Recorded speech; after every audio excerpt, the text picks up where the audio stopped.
ছেলেরে প্রশ্ন করে, তোর কাছে তোর বউ বড় না আমি বড়? আছে না নাই? এটা একটা প্রশ্ন হইল। তোর বউ বড় না আমি বড়? দুইজনেই বড়। তো এক ছেলে সুন্দর উত্তর দিছে, আমার কাছে ভালো লাগছে উত্তরটা শুনে।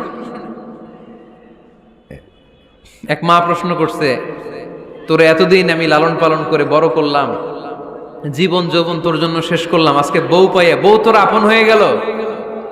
এবার ছেলে উত্তর দিছে, মা, আমার মুখ থেকে মা ডাক শোনার জন্য তুমি কি কষ্টটাই না করছো জীবনে। 10 মাস আমারে পেটে ধারণ করলা, খাইতে পারো নাই, বমি করছো, খালি ওষুধ খাইছো, তোমার পেট কেটে আমারে বের করা হয়েছে, 2 বছর আমারে দুধ খাওয়াইছো, পেশাব পায়খানা পরিষ্কার করেছো, বয়স যখন 3-4 তখন তোমার আমি মা ডাকছি, এই মা ডাকটা শোনার জন্য তুমি এত কষ্ট করছো। আর আরেকবারের মাইয়া এই ঘরে আইসাই তোমার মা ডাকা শুরু করছে। যেই মেয়েটা তোমারে মা ডাকে সে আমার আপন হবে না কেন মা?